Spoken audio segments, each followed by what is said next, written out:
यीशु के वचन से मैं आपको बताना चाहता हूं मेरे प्रियो कि बहुत सारे लोग ऐसा मानते हैं और ऐसा बताता भी है कि परमेश्वर ने मनुष्य को किस मकसद के लिए बनाया है। और जब भी ये बात उठती है तो यही बताया जाता है और आपके जहन में भी ताजा होगा कि हम परमेश्वर की महिमा के लिए बनाए गए हैं। और मेरे प्रियो, जो कुछ वचन पर आधारित नहीं है वो सत्य नहीं है। जो कुछ भी अगर वचन नहीं सिखाता वो सच्चाई नहीं है। हां, ये आधा सच जरूर है कि परमेश्वर ने मुझे और आपको अपनी आराधना, धन्यवाद, महिमा के लिए बनाया है, पर उससे भी महत्वपूर्ण एक कारण है जिसके लिए मेरी और आपकी रचना की गई थी और उसे जानना हमारे लिए बेहद जरूरी है ताकि हमारा जो आगे का जीवन है वह परमेश्वर की मर्जी से हम जी सके। Praise the Lord, hallelujah. क्योंकि प्रभु का वचन, अगर आप रोमियो की पत्री 5 अध्याय 17वीं आयत पढ़ोगे तो आपको एक बहुत खूबसूरत बात यहां पर देखने को मिलेगी। पढ़ दीजिए बहन। क्योंकि अब देखिए, ध्यान से सुनिएगा, बाइबल स्पष्ट है कि जब एक मनुष्य के अपराध यानी गुनाह के कारण, पाप के कारण मृत्यु ने उस एक ही के द्वारा राज्य किया। यानी वचन ये सिखा रहा है कि अगर आज हमारे जीवनों में, हमारे शरीर में मृत्यु आ रही है, हमारे घरों में अगर एक ऐसी बात आ रही है जो हमें सबसे नागवार है, जो हमें सबसे ज्यादा बिल्कुल पसंद नहीं है, वो है मृत्यु यानी डेथ। अब आप कहेंगे कि फिर क्यों मृत्यु ने राज्य किया? तो परमेश्वर का वचन कहता है, ध्यान से सुनिएगा, कि मृत्यु यानी मौत अंतिम शत्रु है। मृत्यु क्या है मेरे प्रियो? आखिरी शत्रु है जिसे परमेश्वर पांव तले रोंदेगा। हालेलुया। जो बात आपको पसंद नहीं आपके घर में हो, वो आप सोचकर देखिए खुदा को कैसे पसंद होगा। Praise the Lord. मृत्यु ने क्या किया? एक मनुष्य के द्वारा राज्य किया। आगे बढ़ दीजिए बहन। तो जो लोग, अब देखिए यहां पर एक बहुत बड़ा अंतर आ जाएगा आपके जीवन में अगर आपने इस भेद को जान लिया, पहचान लिया। यहीं पर बाइबल अगर समाप्त हो जाती कि मृत्यु ने राज्य किया तो मेरे लिए, आपके लिए कोई आशा नहीं रहती। हम निराश रहते, हम रोते ही रहते, हम प्रियजनों के लिए आंसू बहाते ही रहते। पर बाइबल एक बहुत अद्भुत बात आगे सिखा रही है। आगे बढ़ दीजिए। तो जो लोग, बोलिए जो लोग, यानी इस धरती पर जो लोग रह रहे हैं उनमें से वे लोग जो लोग अनुग्रह और धर्म रूपी वरदान को बहुत आयत से प्राप्त कर लेते हैं, वह एक मनुष्य के द्वारा, प्रभु यीशु मसीह के द्वारा अवश्य ही अनंत जीवन में राज्य करेंगे। अवश्य ही अनंत जीवन में राज्य करेंगे। मैं आपको एक और सच्चाई से आपका मुखातिब करना चाहता हूं। आप तैयार हैं? यहां पर क्या लिखा है? कहां राज्य करेंगे? कहां राज्य करेंगे? आप मुझे देखेंगे थोड़ा सा? आप में से कितने बुद्धिमान लोग यहां बैठे? मुझे नहीं लगता कोई भी बुद्धिमान है। अनंत जीवन में हमें राज्य करने की कोई जरूरत ही नहीं, यानी स्वर्ग में हमें राज्य करने की कोई जरूरत ही नहीं है। तब सब कुछ प्रभु का होगा, हम परमेश्वर के साथ रहेंगे, ना कोई दुख होगा, ना बीमारी होगी, ना आंसू होंगे। तो वहां पे क्या राज्य करेंगे? ये जो हमारा हिंदी का अनुवाद है, इसने क्या किया? जीवन के आगे इससे अनंत जोड़ दिया। और अब लोग इस आधार पर अपना जीवन जी रहे हैं कि यहां पर जो प्रभु तेरी मर्जी है, प्रभु जो तू चाहता है वही मेरे जीवन में होगा, जो तेरी मर्जी है वही मेरे जीवन में होगा। मैं एक पपेट हूं, मैं कठपुतली हूं, मैं इससे ज्यादा नहीं हूं। आज पता है क्यों सुने हुए वचन का आपके ऊपर असर नहीं हो रहा? क्योंकि आपके अंदर मनगढ़ंत शिक्षाएं पहले ही से हावी हैं। सबसे झूठी और मनगढ़ंत टीचिंग ये है कि हम कठपुतली हैं, जो कुछ परमेश्वर चाहता है वो सब कुछ करता है। मैं अगर आपके आंखों में आंखें डाल के पूछूं, आप कह रहे हो प्रभु सब कुछ कर रहा है, प्रभु के ऊपर सब नियंत्रण रखे बैठा है, कभी प्रभु ने आपके जीवन पर कंट्रोल रखा है? हेलो, क्या भाई, क्या बहन, आपके जीवन पे कभी परमेश्वर ने कंट्रोल रखा, या आप अपना जीवन जैसे चाहो जी रहे हो? कभी रखा प्रभु ने नियंत्रण? तो फिर आप कैसे कह रहे हो कि हम कठपुतली हैं, प्रभु जो चाहे मालिक की मर्जी से होता है? इसीलिए परमेश्वर का वचन बहुत अच्छी तरह से हमसे बात करता है। उसका दुख है, प्रभु का एक अंदर से पीड़ा है कि मेरी प्रजा, मेरे लोग मेरे ज्ञान के न होने से नाश हुए जा रहे हैं, और किसी को यह परवाह नहीं कि हम यहोवा का ज्ञान पाएं।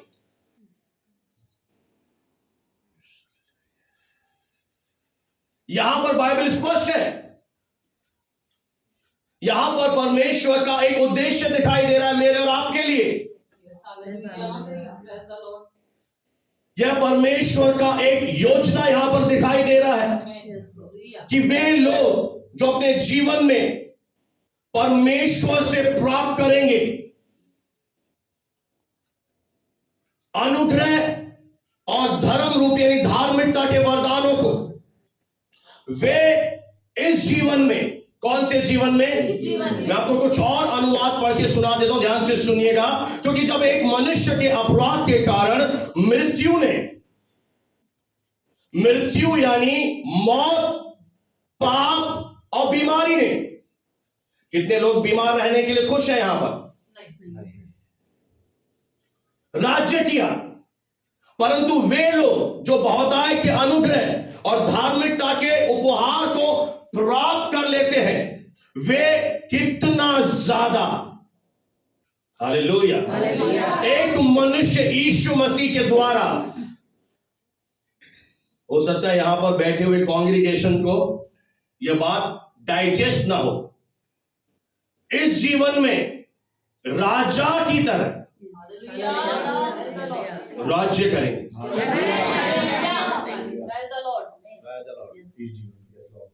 इस जीवन की बात हो रही है। उस जीवन में जब जाऊंगा वो तो मेरा तय है। अगर मैंने यीशु को ग्रहण कर लिया, मैं अंत तक बना हुआ हूं, तो वो तो मेरा तय है। मुद्दा ये है, इस जीवन का है, ये जीवन भी बहुत ज्यादा मैटर कर रहा है प्रभु के लिए। और हो सकता है ये बात, मैं सच कह रहा हूं, डाइजेस्ट ना हो पाए आपको। आप ये नहीं कह सकते कलीसिया में आकर ये तो सुना था, अरे भाई तूने एक बार सुना था, अब नई चीज बताऊं, चल तो सही, राज्य तो कर पहले।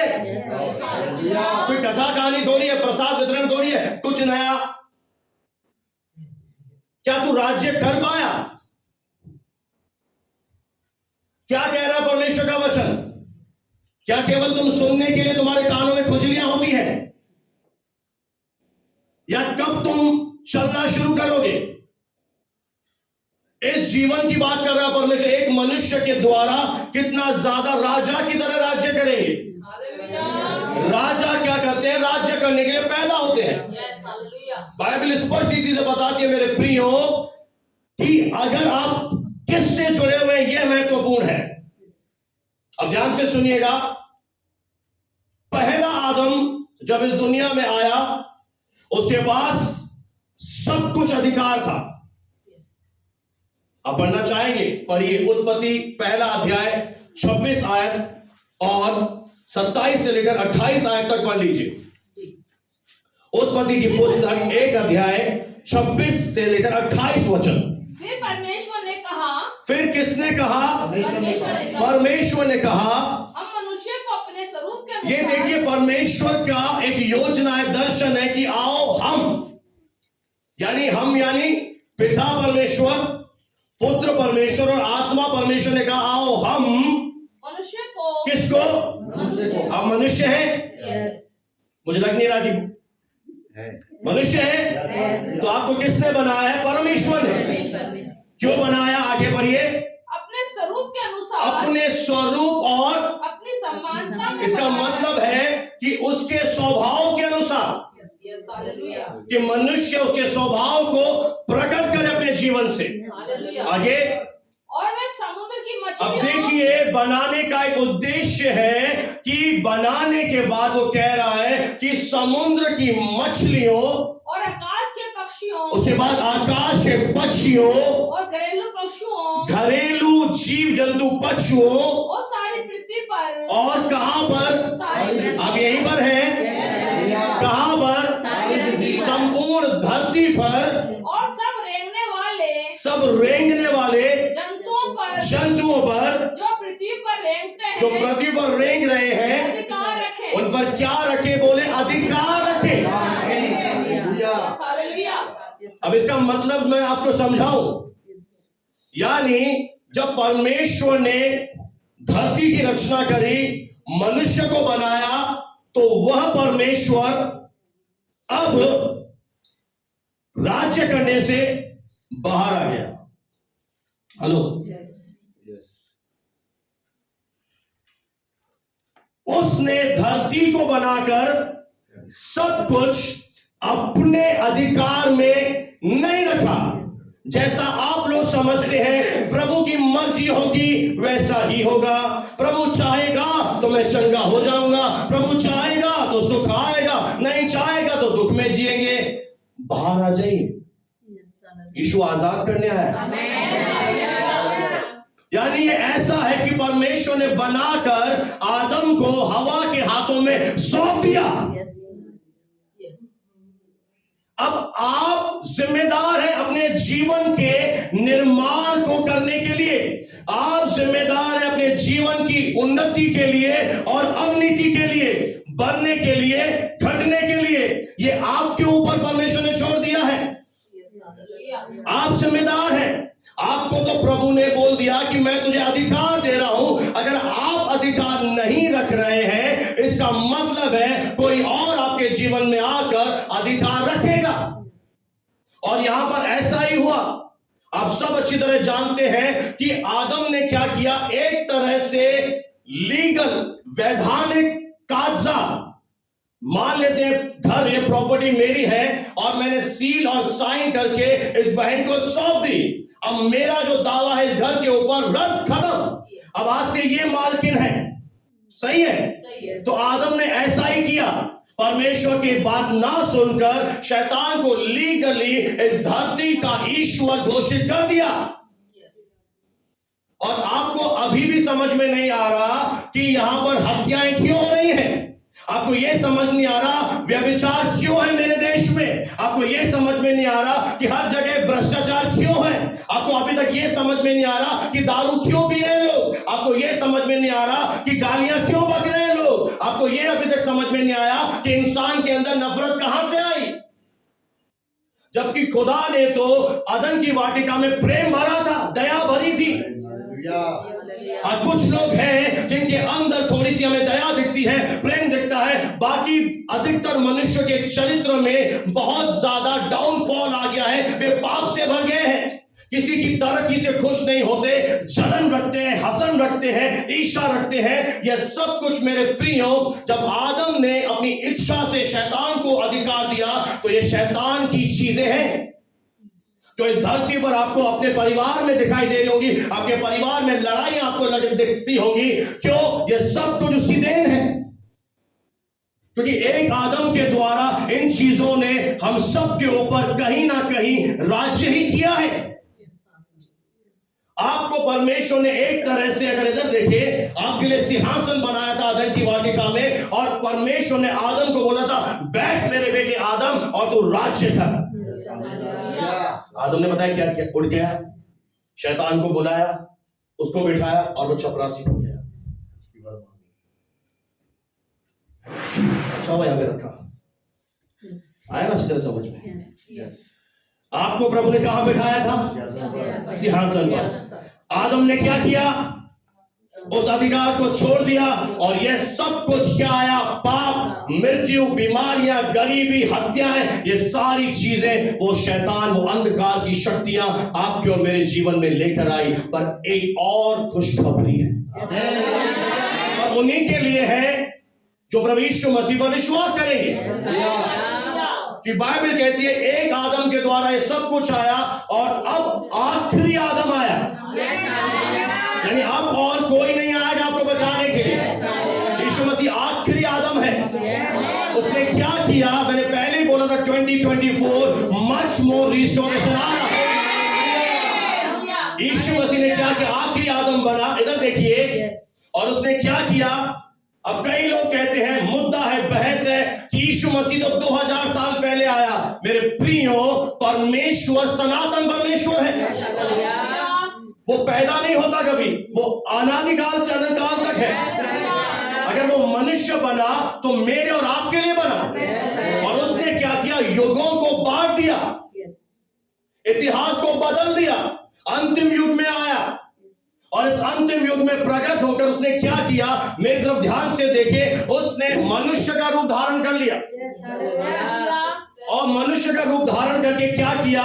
उसने आप लोगों को बोला बीच से साइड में आना, और स्वयं मैदान में आ गया। और मैदान पर आकर क्या किया? आदम ने जो पाप लाया था उस पाप को आपके स्थान पर अपने ऊपर ले लिया। आपकी बीमारियों को, कैंसर को, एड्स को, कोरोना वायरस को, कितनी भी बड़ी बीमारी हो, आज से 2000 साल पहले यीशु मसीह अपने ऊपर ले चुका है। आपके श्रापों को मेरा परमेश्वर अपने ऊपर ले लिया। आपकी लज्जा को यीशु मसीह ने उठा लिया, आपकी शर्मिंदगी को यीशु मसीह ने उठा लिया। और जब उसने उठा लिया, उसे उठाकर उसने क्या किया?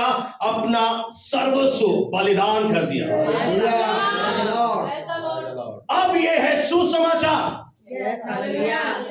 क्योंकि परमेश्वर को अब जाति और भाषाओं में नहीं बांध सकते, वो हर जाति का परमेश्वर है। अब अगर आप में से वे लोग जो इस वचन को सुनकर यीशु मसीह पर दिल से विश्वास करेंगे, अगर आप एक गूंगे विश्वासी हैं, आप कुछ नहीं प्राप्त कर पाएंगे। मेरी बात ध्यान से सुनिएगा, बुरी लगती है तो अच्छा है। करेला कड़वा है पर अंदर जाकर डायबिटीज को कम भी करता है। क्यों? क्योंकि अभी भी आपके सोच क्या है?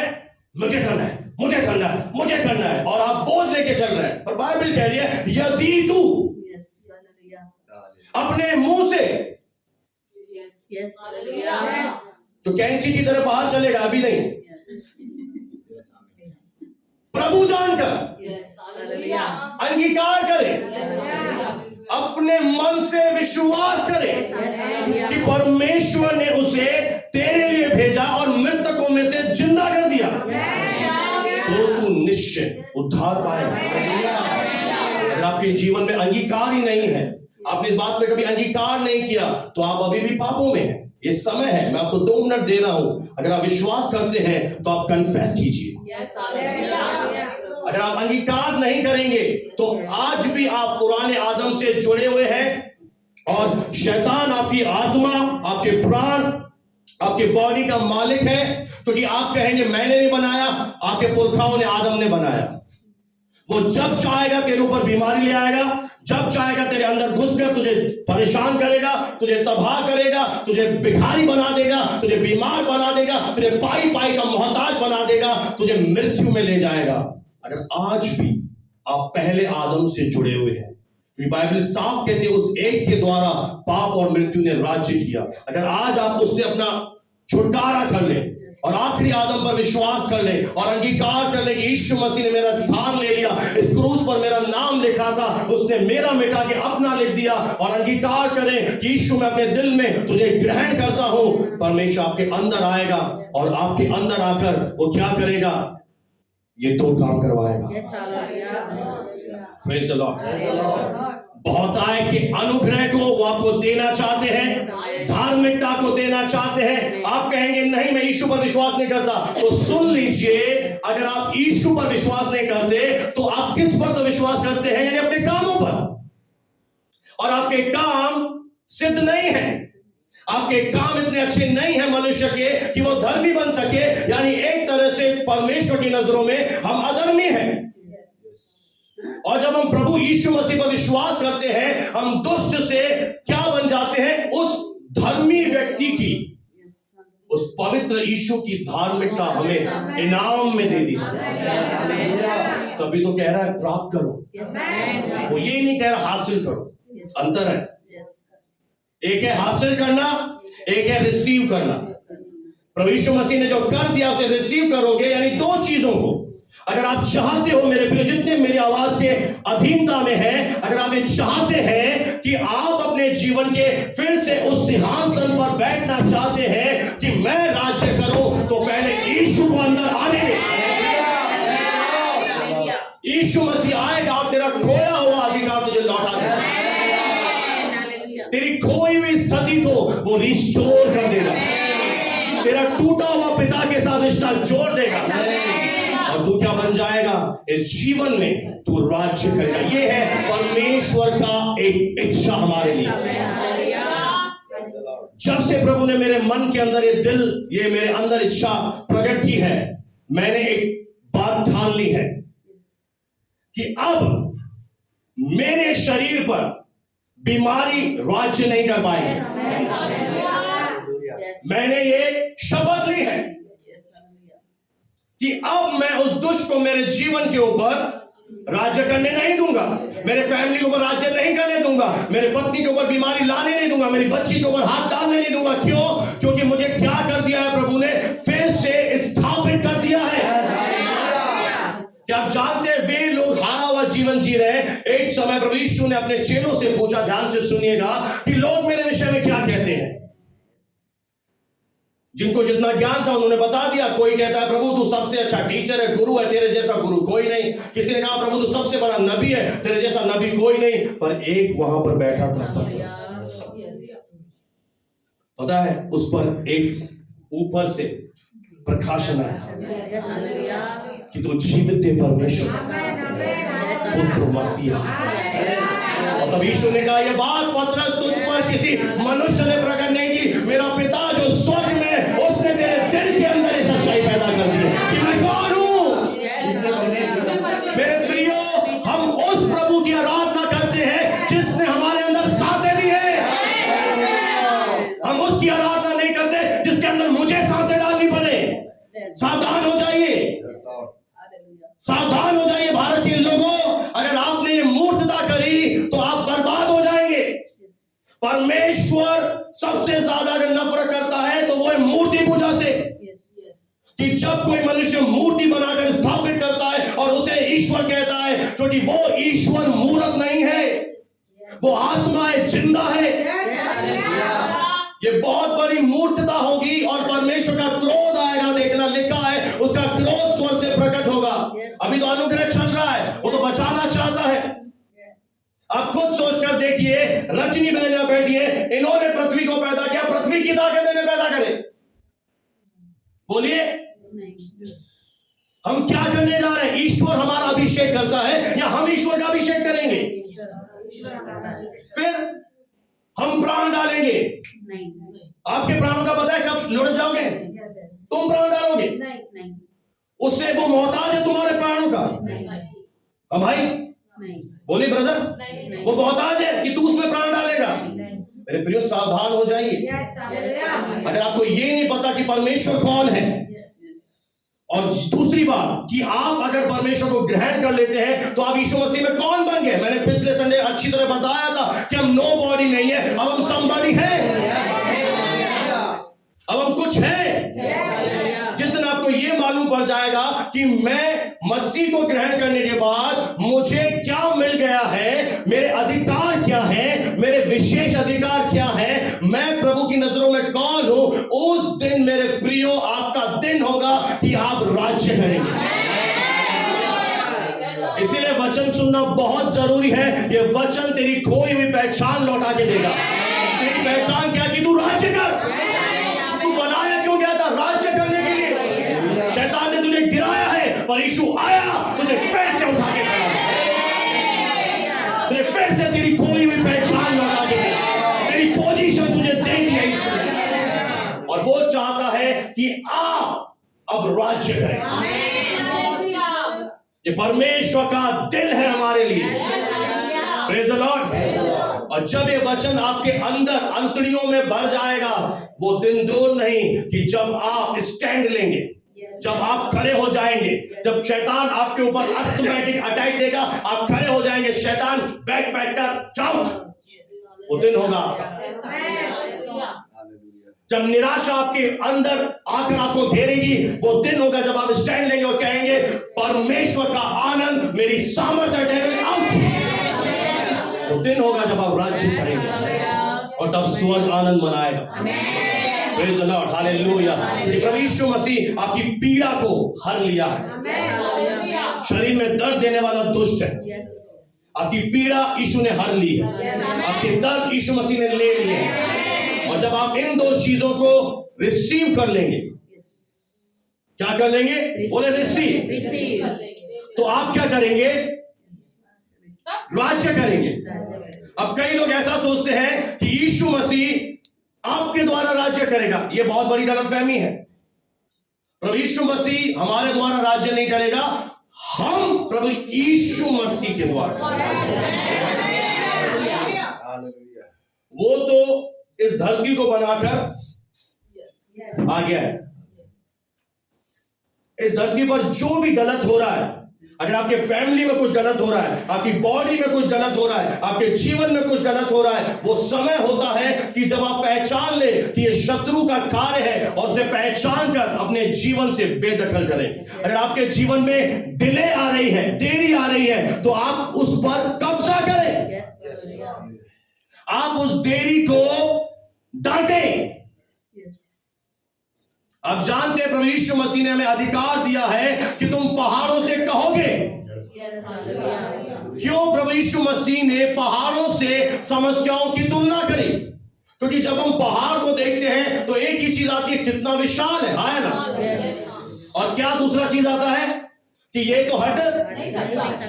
असंभव है कि पहाड़ हट जाए। पर आप जानते हैं कि जब पहाड़ों को हटाया जाता है तो कहां चले जाते हैं? समुद्र में चले जाते हैं। और समुद्र ने क्या कर लेता है? पूरी तरह से कवर कर लेता है। वो अब दिखाई नहीं देता। इसीलिए यीशु ने कहा पहाड़ समस्या है, तो पहाड़ों से कहेगा उतर, तो तेरी समस्या उतरेगी। और समुद्र में जब जाएगी तो तुझे कभी भी दिखाई नहीं देगा। तू कभी भी उसे दोबारा नहीं देखेगा, क्योंकि मैं उसे हमेशा के लिए समाप्त कर दूंगा। Praise the Lord. कोई तो बोले हालेलुया, हालेलुया। प्रभु चाहता है कि हम इस जीवन में राज्य करें। Praise the Lord. मेरे साथ बने रहे। मैं एक विषय आज आपको बताकर अपना कथन समाप्त करूंगा। Praise the Lord. और धार्मिकता पर जब प्रभु ने समय दिया तो हम आगे बढ़ेंगे। Praise the Lord. मेरे साथ बने रहे। और उसी को बोले प्रभु के दास के साथ बने रहे। हालेलुया। शखर रबा दरबा, सखा रीबा दरबा। अब क्यों प्रभु यीशु मसीह हमें अनुग्रह दे सकता है? अनुग्रह की जरूरत क्यों है? अनुग्रह की जरूरत क्यों है? मेरे साथ निकालें याकूब की पत्री 4 अध्याय और 6 वचन। याकूब 4 का 6। एक और भाई निकाल दीजिए नीति वचन 3 अध्याय और 34 वचन। हम 2-3 वचन पढ़ेंगे, उसके बाद हम आगे बढ़ेंगे। याकूब 4 का 6। वह तो और भी अनुग्रह देता है। अब देखिए, वह तो यानी परमेश्वर तो हमें क्या देता है? और भी अनुग्रह देता है। इस कारण ये लिखा है, इस कारण ये लिखा गया है, परमेश्वर अभिमानियों का विरोध करता है। अब देखिए, परमेश्वर किन का विरोध करता है? अभिमानियों का। अभिमानी यानी घमंडियों का। अबे घमंडी कौन है पता है? जो स्वयं की धार्मिकता पर निर्भर रहते हैं। जैसे आपको पता होगा कि यीशु ने एक बहुत अच्छा उदाहरण दिया, एक धर्मी व्यक्ति का और एक अधर्मी व्यक्ति का। एक धर्मी ने कहा, प्रभु मैं इस दुष्ट की तरह पापी नहीं हूं, मैं क्या करता हूं, सप्ताह में 2 बार उपवास रखता हूं, दशवांश देता हूं, प्रार्थना करता हूं, मैं चोरी नहीं करता, मैं बिल्कुल पवित्र जीवन जीता हूं। और एक और व्यक्ति था, इधर देखिए ना, उसने कहा, प्रभु मैं पापी हूं, मुझ पापी पर दया कर। यानी परमेश्वर उन्हें अनुग्रह नहीं दे सकता जिनको चाहिए नहीं, जो ये कहते हैं कि मैं स्वयं के कर्मों से परमेश्वर से चीजों को प्राप्त करूंगा। उसमें सबसे बड़ी समस्या ये है कि अगर आपने एक आज्ञा भी प्रभु की तोड़ दी तो आप सारी आज्ञाओं के लिए अनआज्ञाकारिता में गिने जाएंगे। और अनुग्रह उन्हीं को मिलता है जो ये कहते हैं, प्रभु मैं नहीं कर सकता, मुझे तेरे अनुग्रह को दे दीजिए। वो नम्र लोग। नम्र कौन है? जो प्रार्थनावादी है।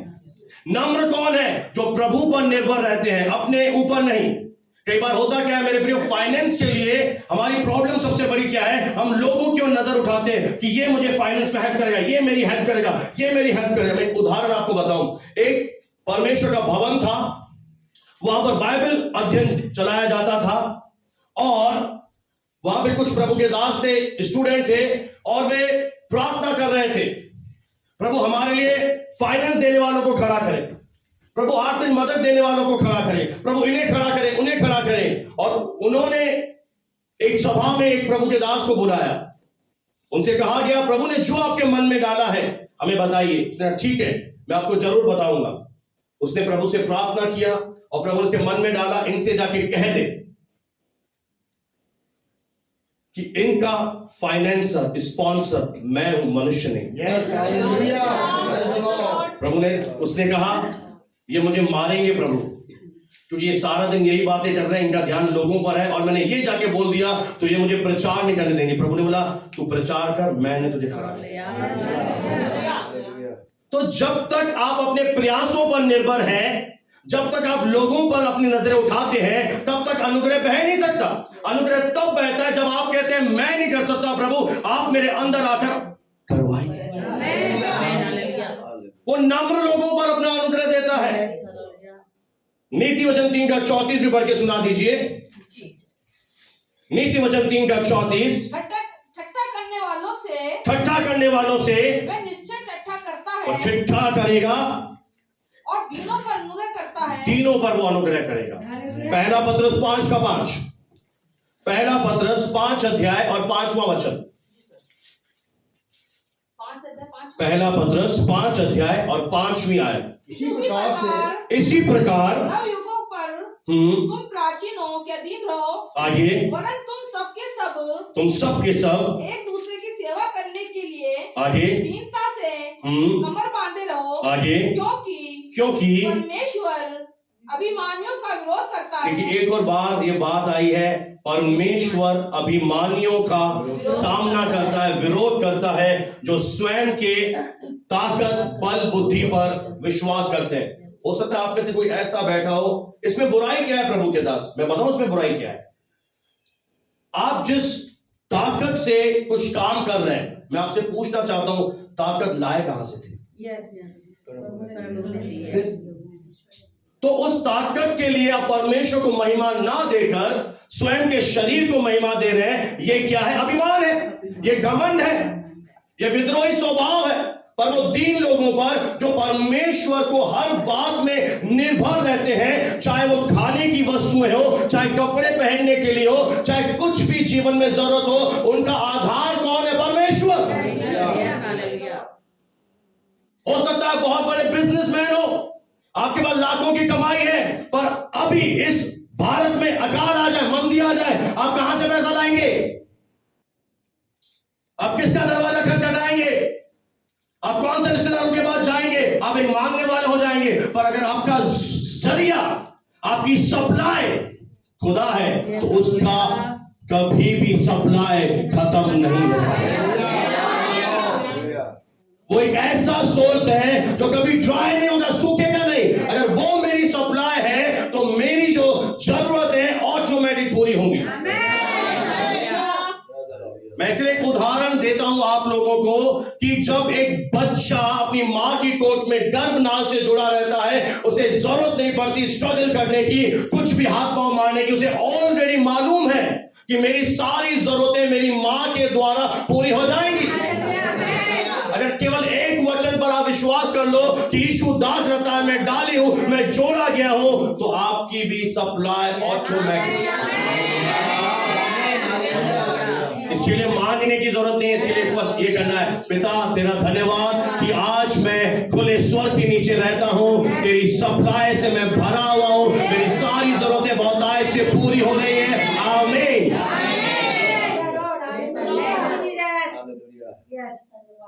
और एक और विश्वासी है जो मांगे जा रहा है, जो मांगे जा रहा है, पर ये नहीं सोच रहा कि तू अब कौन है, तू नो बॉडी नहीं,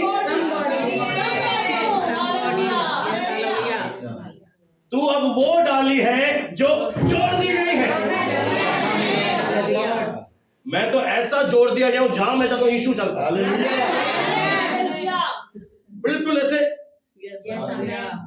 फेविकॉल से भी मजबूत जोड़। बहन, ये जोड़ने वाला कोई खाती कोई किसान नहीं है, जोड़ने वाला वो है।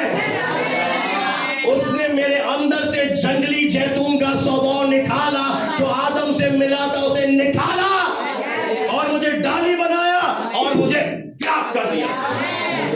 और अंदर से जब जड़ मजबूत है, जड़ जब सॉलिड है, तो ऊपर से मनी प्लांट, यहां से भी पत्ता, वहां से भी पत्ता, इधर से भी पत्ता, इधर से। हाँ, क्यों? क्योंकि जड़ कौन है मेरी? मेरी जड़ मसीहा है, मेरी शान मसीहा है, मेरा सब कुछ वो मेरा रखवाला मेरा मसीह है। अब इसलिए मैं क्या करूंगा? बोलो राज्य। जो शर्माने वाले हैं वो घूंघट ओढ़े, जो राज्य करने वाले खुलेआम बोले मैं राज्य करूंगा।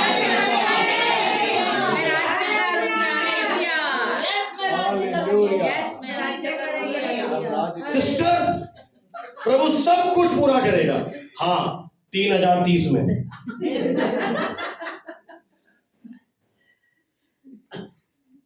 जो आएगा ही नहीं। Praise the Lord, hallelujah. अब जानते हैं हमारे जीवन में अच्छी बात क्या हुई? यूहन्ना 1:14 पढ़ दीजिए। यूहन्ना रचित सुसमाचार 1 अध्याय और 14वीं आयत। यूहन्ना रचित सुसमाचार 1 अध्याय 14वां वचन। और वचन देहधारी हुआ, और वचन देहधारी हुआ। वचन यानी क्या? शब्द। शब्द ने क्या ले लिया? आदि में कौन था? वचन ही परमेश्वर है। उस शब्द ने क्या ले लिया? बोलो, शरीर का रूप धारण ले लिया। आगे, और अनुग्रह और सच्चाई से, और अनुग्रह और सच्चाई से परिपूर्ण होकर, भर कर हमारे बीच में, हमारे मध्य में क्या किया? निवास किया। Praise the Lord. अब इसका यह मतलब है कि प्रभु यीशु मसीह जो है वह अनुग्रह से और सच्चाई से भरे हुए हैं। कितने लोग समझ पा रहे? प्रभु यीशु मसीह काहे से भरा हुआ है? सच्चाई से भरा हुआ है, अनुग्रह से भरा हुआ है, परिपूर्ण है वो। आगे इसका और आगे पढ़ दीजिए। और हमने उसकी ऐसी महिमा देखी, उसकी ऐसी महिमा देखी है जैसी पिता के इकलौते की महिमा। आगे, यूहन्ना ने उसके विषय में गवाही दी। आगे, और पुकार कर कहा, हाँ, ये वही है जिसका मैंने वर्णन किया कि। इसका आगे 29 भी पढ़ दीजिए। जी सर। दूसरे दिन उसने प्रभु यीशु को अपनी ओर हाँ देखकर कहा, आगे, देखो ये परमेश्वर का मेमना है, यह परमेश्वर का मेमना है जो जगत के पाप उठा ले जाता है। जो क्या उठा ले जा रहा है? जगत के पाप, जगत के पाप, जगत के पाप। यही है। आदम क्या लाया था? आदम के द्वारा क्या राज्य कर रहा था? पाप और मौत, आया ना? अब इसने क्या किया? यह मेमना बन गया, बलिदान का एक बकरा बन गया, जिसने क्या उठा लिया? इसने सबसे ज्यादा भारी भरकम बोझ उठा लिया। इसके हाथों के गर्दे के ऊपर काय का बोझ यीशु मसीह ने उठा लिया? जगत के पापों का, अपराधों का बोझ उसने उठा लिया है। और जब आपने यह वचन सुना है, आपका बोझ भी उसने उठा लिया है। अब आपको बोझ से दबे रहने की कोई भी जरूरत नहीं है। अगर आज भी आप चिंता कर रहे हैं, आप एक झूठे विश्वासी हैं, आप एक फेक क्रिश्चियन हैं, आपका बिल्कुल विश्वास नहीं है परमेश्वर के वचन पर, आप संसारिक व्यक्ति, आप शारीरिक हैं, आपको डॉक्टर के ऊपर भरोसा है, पोस्टमैन के ऊपर भरोसा है, कुरियर वाले के ऊपर भरोसा है, बैंक वाले के ऊपर भरोसा है, और आपको उस खुदा के खिलाफ पर भरोसा नहीं है। आपके जीवन का हार का कारण यही है कि आपने इस वचन की सच्चाई को झूठ माना है। अभी भी कहीं ना कहीं शैतान राज्य कर रहा है उन विश्वासियों के अंदर जिन्होंने इस वचन को अपना आधार नहीं बनाया है। अगर मैं अपनी बेटी से कहूं कि तेरी फीस मैंने पे कर दी है, फिर भी ये मातम मनाएगी? तो अगर परमेश्वर का वचन कह रहा है मैंने उठा लिया, जो बोझ तू उठाने के योग्य नहीं था, जो तू उठा नहीं सकता था, उसे मैंने ले लिया। अब आप बताएं क्या कर रहे हो? अपने अविश्वास के द्वारा और लोगों को भी अविश्वास में लेकर आ रहे हो, और शैतान को आप अवसर दे रहे हो कि वो आपके जीवन को आकर बर्बाद करे। फिर आप ये कहते हो कि परमेश्वर ने मुझे ये नहीं दिया, परमेश्वर ने मुझे ये नहीं दिया। मैं आपसे कह रहा हूं मेरे प्रियो, परमेश्वर तो आपका बोझ ले लिया। यौना कह रहा है परमेश्वर का मेमना है। यह कहां लिखा? ईसाइयों का बाप उठा लिया। जगत कौन है? आप जगत में ही है। नसीराबाद जगत में आता है या अनोखा है? नसीराबाद आइलैंड है, आता ही नहीं शहर में। तो जगत में आपका भी उठा लिया ना। तो अगर उठा लिया तो अब आप किस में आ गए? प्रभु यीशु मसीह में आ गए। अब आपको क्या करना है? रिसीव करने में दिक्कत आती है तो मेरे से आके मिलो। नहीं, मैं रिसीव नहीं कर सकता, मैं देने वाला। तो दे भाई, डाल। अगर लेने में क्या दिक्कत आ रही है? पता है सबसे बड़ी प्रॉब्लम क्या है? फिर बोलेंगे बोलता है। आज मैं सबसे ज्यादा किस चीज से परेशान हूं पता है? बार बार रिपीटेड एक ही चीज के लिए प्रार्थना कराने से। एक ही चीज के लिए हजारों बार प्रार्थना कराएंगे, पर एक बार ये विश्वास नहीं करेंगे कि यीशु मसीह ने मुझे वो ब्लेसिंग दे दी है।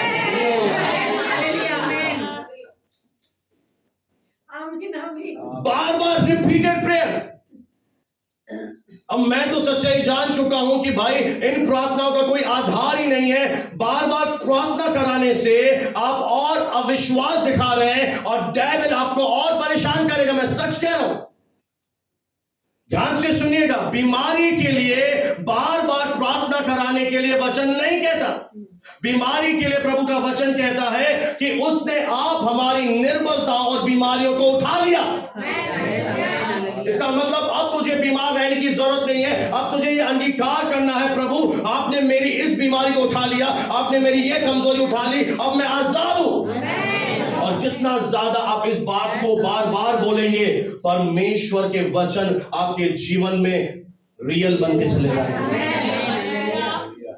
जब आप बार बार बीमारी के लिए प्रार्थना करवा रहे हैं, इसका मतलब है आपको विश्वास नहीं है। जब आप बार बार फाइनेंस के लिए भी मैं फिर से कह दूं, इस मन से आर्थिक बंधनों के लिए हमें प्रार्थनाओं की जरूरत नहीं है। और ये भी कह दूं, उपवास की भी उसके लिए जरूरत नहीं है। एक चीज है उसके लिए, फाइनेंस से अगर आप आजाद होना चाहते हैं, आप एक काम कर सकते हैं, इन परमेश्वर के वचनों को अपने जीवन का आधार बना लें और इन्हें बार बार प्रभु के सामने ले जाएं और धन्यवादी बन जाएं। नहीं तो वो गरीबी की जो दुष्ट आत्मा है, वो मजे से आपके जीवन में राज्य करेगी। फिर से सुन लेना बिलीवर्स, और जो मेरी यूट्यूब पर आवाज सुन रहे हैं, अगर आप गरीबी की आत्मा से परेशान हैं, कमी घटी की आत्मा से दुखी हैं, तो आपको उन चीजों के लिए प्रेयर की जरूरत नहीं है। आपको बाय फेथ वचन के घोषणा की जरूरत है, क्योंकि वचन ऑलरेडी ये कह रहा है कि परमेश्वर मेरा चरवाहा है, मुझे घटी ना होगी। और जब आप प्रार्थना में इस मानसिकता से जा रहे हैं कि मैं मांगूंगा तो प्रभु सप्लाई करेगा, तो मैंने आपको बता दिया कि आज मैं प्रभु के साथ जोड़ा गया हूं। जो मसीह के अंदर है वो मेरे अंदर ऑटोमेटिक बहेगा। Praise the Lord. कितने लोग समझ पा रहे हैं? अब यहीं पर है। मैं आपको राज्य करना सिखा रहा हूं। जब आप राज्य करेंगे तो आप ही राज्य करेंगे, तो डेविल नहीं कर पाएगा। और इस संदेश से शैतान को बहुत गुस्सा आता है। अभी अगर आप कुर्सी पर बैठे, मैं कुर्सी से बेइज्जती से हटाकर मैं बैठ जाऊं, आपको कैसे लगेगा? ये कौन सी तमीज है? तो शैतान को मजा थोड़ी आएगा कि वो आपका,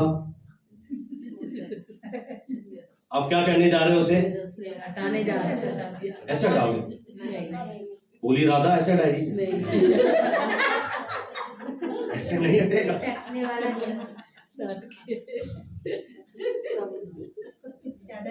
वो जिद्दी है और उसकी एक आदत है पराये माल पे कब्जा करना, पराये चीजों पर कब्जा करना।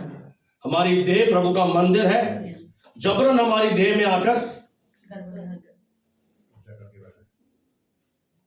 आज बहुत सारे लोग डायबिटीज की गोलियां, ब्लड प्रेशर की गोलियां, नींद न आने की गोलियां, भूख न लगने की गोलियां, दर्द जाने की गोलियां, दर्द आने की गोलियां, सुई लगाने वाली गोलियां, गोलियां ही गोलियां, गोल गोल गोलियां ही गोलियां। सुबह बड़ा कैप्सूल, दिन में छोटी गोली, शाम को बड़ा गोला, रात को नहीं, मैं चावल नहीं खा सकता। प्रभु ने क्यों बनाए? नहीं, मैं मीठे से परहेज है। क्यों बनाया? तो तेरे जीवन पे कौन राज्य कर रहा है? राज्य कर रहा है। परमेश्वर ने सारी चीजें हमारे लिए बनाई। अब तेरा कार्य है कि तू राज्य कर। डायबिटीज तेरे ऊपर राज्य नहीं कर सकती, ब्लड प्रेशर तेरे ऊपर राज्य नहीं कर सकता, कोई बीमारी राज्य नहीं कर सकती। मेरा परमेश्वर तेरे द्वारा तुझे राज्य करवाएगा। हालेलुया। क्योंकि यीशु की भरपूरी में से मैंने और आपने क्या प्राप्त किया बताएं? अनुग्रह पर अनुग्रह। मैं आपको वो आयत पढ़ के सुना दूं। यूहन्ना मेरे साथ निकाले और इसका पढ़ दीजिए। 16 है, यूहन्ना रचित सुसमाचार 1:16। यूहन्ना 1:16। क्योंकि उसकी परिपूर्णता में से, उसकी भरपूरी में से हम सबने प्राप्त किया। अरे जो खाली है उससे कुछ ले सकते हो क्या? नहीं। तो आप यही तो कर रहे हो, खाली से ले रहे हो, भरे हुए से ले नहीं रहे हो। जिसके बाद वो गूंगा बेचारा ऐसे।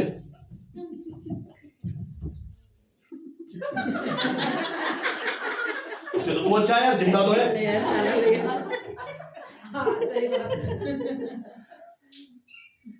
दे दे, हाथ उठा रहे, दे दे। क्या दे? मेरे हाथ है, तेरे पांव है, तेरे बुद्धि अकल है, काम कर। गधा है क्या घास चढ़ने की तेरे का? जिसके पास है ही नहीं कैसे दे?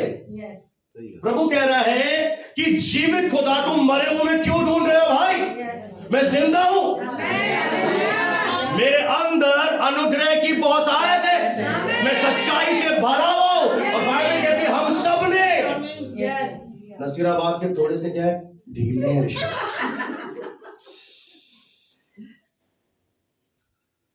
इतना सुनने के बाद भी किसी और का सुनते हैं। इतनी अच्छी बातें बताई जा रही हैं कि हम सब ने प्राप्त कर लिया। और क्या ले लिया हमने? अनुग्रह के ऊपर अनुग्रह, आत्मिक आशीषों के ऊपर आत्मिक आशीषें। यानी एक तरह से वो खजाना है, उस खजाने में से हमने उन चीजों को ले लिया। और जब हमने ले लिया तो अब हम क्या करेंगे? अब हम एक ही काम कर सकते हैं लेने के बाद, बोले राज्य। हालेलुया। अब हर दिन मेरे प्रियो अपने जीवन में जब सुबह उठते हैं, दिन में, शाम में, जब आपको अच्छा लगे, इन चीज की पुष्टि करा करें। मैं आपको एक बात बता रहा हूं, इसे पुष्टि करें। बोले पुष्टि। पुष्टि का मतलब है कि जो चीज हो चुकी है मैं उसको भी हाँ बोल रहा हूं। हाँ, नसीराबाद में मीटिंग चल रही, हाँ चल रही है, ऑनलाइन चल रही है, हाँ चल रही है। क्या पुष्टि करनी है मुझे? सीखिए, प्रभु तेरी भरपूरी में से मैंने अनुग्रह पर अनुग्रह पाया है। मेरे पास परमेश्वर के पास अनुग्रह है, मनुष्य के पास मेरे लिए अनुग्रह है, मेरे पास हर काम करने के लिए अनुग्रह है। मैं बहुतायत के अनुग्रह में जीवन जी रहा हूं। मेरे प्रियो, मसीह जीवन कभी ना खत्म होने वाला अनुग्रह का जीवन है। कल और अनुग्रह है, परसों और अनुग्रह है, एक ऐसा अनुग्रह है जो कभी समाप्त नहीं होगा। आपको जब भी अनुग्रह की जरूरत हो, परमेश्वर एक निमंत्रण दे रहा है, इसलिए आओ। और वो कैसे बोल रहा है? डरते हुए मत आओ, पापी हूं, कीड़ा हूं। वो आदम में थे तुम कीड़ा और पापी, अब मसीह में तुम्हारी पहचान है कि मैं प्रभु यीशु मसीह में परमेश्वर की धार्मिकता हूं। इसलिए वो कह रहा है, धार्मिकता के वस्त्र पहनकर याव से मेरे सिंहासन के पास आप कहां जा रहे हैं? आपको यही नहीं मालूम। जब आप जा रहे हैं, आप अनुग्रह के सिंहासन के निकट जा रहे हैं, और वहां से जो अनुग्रह चाहिए आपके जीवन में, शैतान जो प्रॉब्लम लाए, आप उसी समय क्या करो? सिंहासन के पास चले जाओ। और आप जाते ही नहीं हो, आपकी प्रॉब्लम है, आप पास्टर को भेजते हो, आप तो सीधे आंसू मर के आ जाते हैं। प्रभु इनवाइट कर रहा है, शादी में इनवाइट करे तो 10 दिन चले जाते हैं भाई, पूरा मत मानिए, आते ही नहीं। आओ ना भाई, सही कहा। इनवाइट कर रहा है परमेश्वर कि मेरे अनुग्रह के सिंहासन के निकट आओ, जितना चाहिए ले लो। आपको किस बात के लिए अनुग्रह चाहिए आज? अगर तू स्टूडेंट है मेरे बेटे, तुझे एकेडमिक्स के लिए अनुग्रह चाहिए तो अनुग्रह है। आप एक गृहिणी है, बच्चों को बड़ा करना है, ढीठ है, पढ़ते नहीं है, अनुग्रह है। आपने ऊपर ना, मेरे ऊपर क्यों आ गया? मैं तो जानता हूं, मैं तो परेशान कर रहा हूं। आपको फाइनेंस को मल्टीप्लाई करना है, अनुग्रह है। जिस किसी भी बात के लिए आज हमें अनुग्रह चाहिए, अगर हमने प्राप्त किया तो अनुग्रह पहले से। आपको दिया जलाकर अनुग्रह कहाँ है, अनुग्रह मैं ढूंढूं सारी रात, अनुग्रह।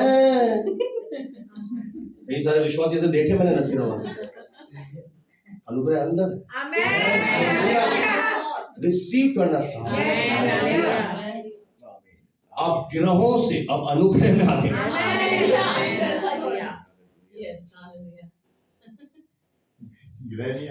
मंगल भारी, कैसे भारी पता पड़ा? नहीं, किसने बताया? मंगल, वो तो बेचारा जब से प्रभु ने बनाया वहीं पे बैठा, वो कैसे भारी है? पता नहीं किन चीजों ने हमें जकड़ रखा है। आजाद हो जाओ ना। हालेलुया। वो परमेश्वर ने बनाया, वो हम पर कुछ नहीं बिगाड़ सकता, वो हमारे लिए कुछ नहीं कर सकता। हम परमेश्वर में सब कुछ कर सकते हैं। उसकी भरपूरी में से मैंने प्राप्त कर लिया। अब इस बात की जरूरत नहीं है कि प्रभु ये दे दे। अब आपको अफर्म करने की जरूरत है, पुष्टि करने की जरूरत है कि मैं परमेश्वर तेरी भरपूरी में से अनुग्रह को ले लिया। मेरे पास परमेश्वर की नजरों में अनुग्रह है, मनुष्य के लिए अनुग्रह है, हर काम करने के लिए मेरे ऊपर अनुग्रह है। मैं परमेश्वर की उच्चतम कृपा को प्राप्त किया हुआ मनुष्य हूं। मेरे ऊपर अनुग्रह पर अनुग्रह है, आत्मिक आशीषों के ऊपर आत्मिक आशीष है। मेरे ऊपर परमेश्वर का मेहर है। जब आप इस तरह से पुष्टि करेंगे, ऐसे नहीं, मेरे पास अनुग्रह है, मैं अनुग्रह में चलता हूं।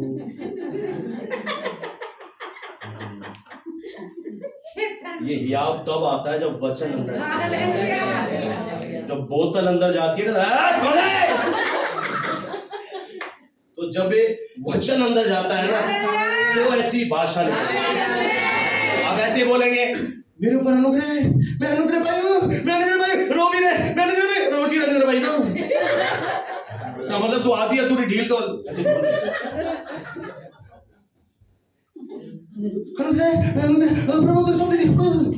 और सब दीदी ऐसे क्यों बोल रही है? आ रहा है मजा? अरे कुछ समझ में कैसे करना है? मैं तो हंस रहा आगे बैठे हो। जब आप इस तरीके से बोलेंगे तो साफ लग रहा है कि आप हाफ हार्टेड बोल रहे हैं। आपको या तो भरोसा नहीं है या तो आप दिमाग से बोल रहे हैं। पर जब मैं कैसे बोल रहा हूं, मेरे जीवन भर कोई मेरे सामने ठहर न सके। मेरा परमेश्वर मेरी हर एक जरूरत को अपनी महिमा के धन से पूरा करेगा।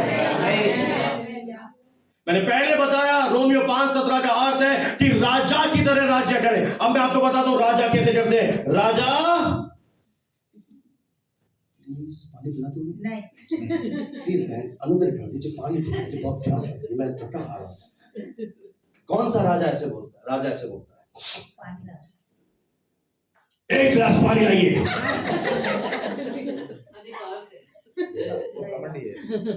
घमंड नहीं है भाई, ये पोजीशन का है।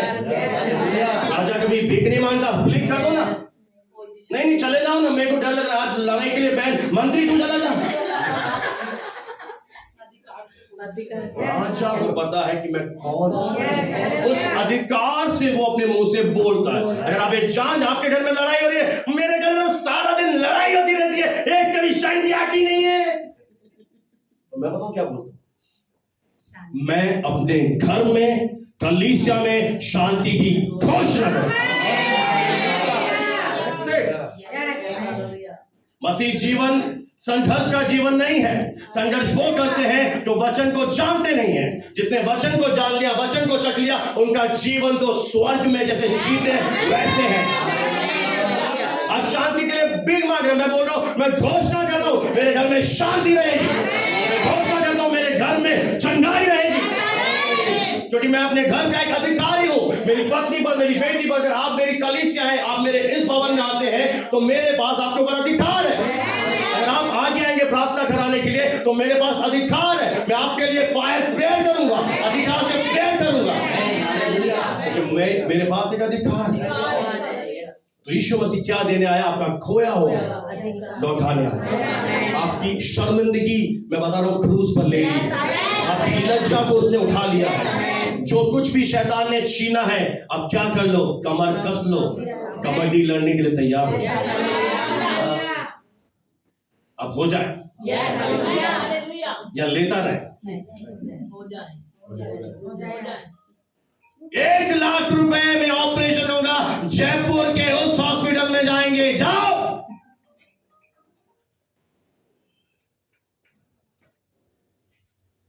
क्योंकि पहले ही से तुमने हार मान ली है। पहले ही से तुमने ये सोच लिया है कि मेरी सर्जरी तो होती रहेगी। पर अगर आप इस वचन को अपने जीवन में आधार बना ले और आप खड़े हो जाए अपने जीवन में कि मैं सर्जरी में नहीं जाऊंगा, यीशु मेरी हीलिंग है, यीशु मेरा छुटकारा है, devil leave my body, then ये वर्ड आपके जीवन में रियल होगा। जब आप राज्य करोगे तब बीमारियां आपके ऊपर राज्य नहीं करेंगी। जब आप अपने जीवन में राज्य करोगे, कैंसर राज्य नहीं करेगा। जब आप अपने जीवन में राज्य करोगे, निराशा राज्य नहीं करेंगी। जब आप राज्य करोगे तो कमी कमी राज्य नहीं करेगी। तब केवल आप राज्य करोगे। यह परमेश्वर का दर्शन, इसीलिए धरती पर आप रचे गए हो।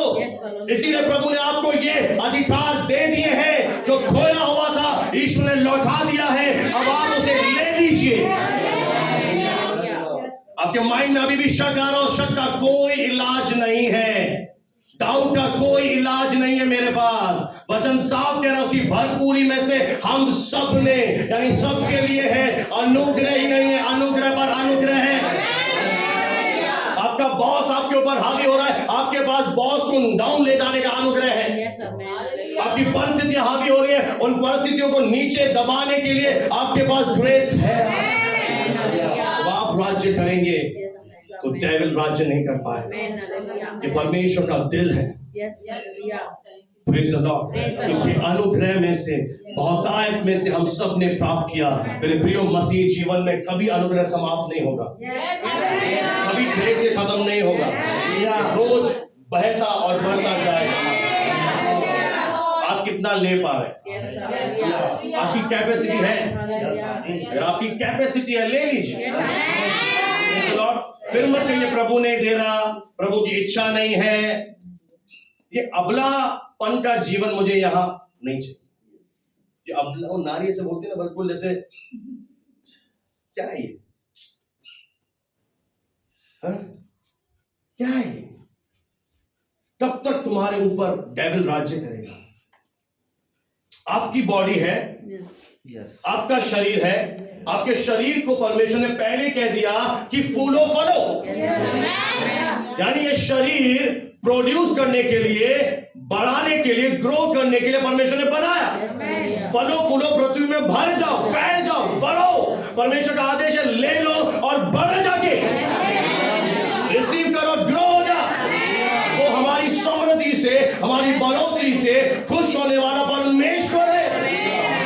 वो ये नहीं कहेगा बेटे तूने बहुत ज्यादा मांग लिया। मैं सच कह रहा हूं, एक बात और सुनकर जाना, अगर आपके जीवन में शैतान बड़ा है तो आपके जीवन में परमेश्वर छोटा होगा, और अगर आपके जीवन में परमेश्वर बड़ा है तो शैतान छोटा होगा। ये आपका जीवन है, जिम्मेदारी आपके ऊपर है। जीव के वश में मृत्यु है, जीव के वश में जीवन है। परमेश्वर ने अपने अधिकार में नहीं रखा, आपको जीव दे दी है। इस्तेमाल करो, विश्वास करो, प्रतिज्ञाओं को ले लो। परमेश्वर ये नहीं कहता कल दूंगा, परसों दूंगा। जो विश्वास करते हैं वो प्रतिज्ञाओं को ले लीजिए।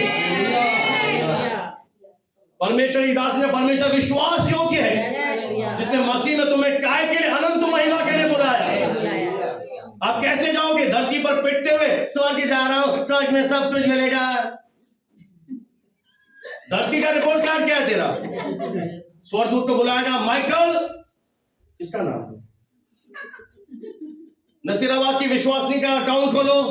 विश्वास में आने के बाद कितने दिन जय में रही? प्रभु सुबह उठती थी, तेरे सामने आके प्रभु दे दे, प्रभु दे दे, क्यों नहीं? 1000 दिन तुझ में रही, 999 दिन रोती रही। वो बंद कर दो, भाई बंद करो। हम भारतीय इमोशनल हैं, कुछ भी टच, हाँ ऐसा कैसे कह दिया, हर्ट हो जाते हैं, इमोशनल फूड। परमेश्वर स्पिरिचुअल है। आप पता है क्या सोच रहे हो? आपने भजन संहिता खोली,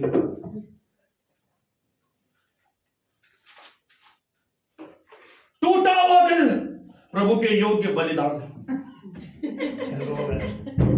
टूट टूट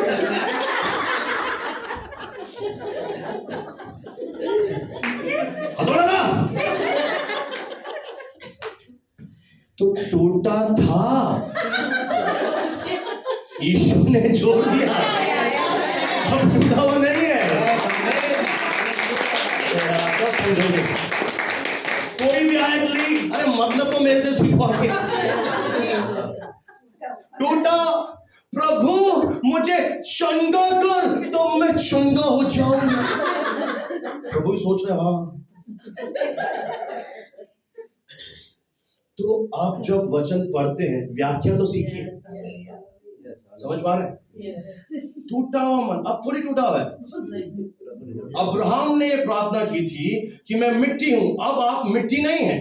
अब आप कौन हैं? अब आप स्वर्गीय हैं, अब हम मसीह के हैं, मसीह परमेश्वर का है। उसने हमें नीचे से उठाकर ऊंचे पे खड़ा कर दिया है। यीशु ने कहा कि मैं जो कलीसिया बनाऊंगा, अधोलोक के फाटक उस पर प्रबल नहीं होंगे। अब क्यों नहीं अंगीकार करते लोग? मैं यीशु की कलीसिया हूं, मैं कलीसिया हूं, अधोलोक के फाटक मुझ पर प्रबल ना होंगे, शैतान मुझको कभी भी छू नहीं सकता।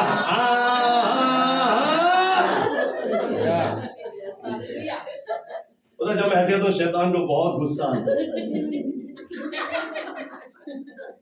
ऐसे खार खाता है। मैं कौन हूँ? मैं नो बॉडी नहीं हूँ। तुम आज भी नो बॉडी हो, तुम जानते नहीं हम somebody हैं। हम राज्य करने के लिए अब पैदा हुए। हम माँ की कोख में इसलिए पैदा हुए कि धरती पर राज्य करें। परमेश्वर आपको बनाने से पहले आपके ऊपर दृष्टि रख चुका है। आपके माँ के गर्भ में आने से पहले वो कहता है मैंने तुझ पर अभिषेक दे दिया है, तू मेरे नजरों में है। Hallelujah, praise the Lord. कितने लोग राज्य करने के लिए उत्साहित हैं? प्रभु आप सबको आशीष दे। हालेलुया। प्रभु आप सबको इस वचन के द्वारा ब्लेस करें। कितने लोग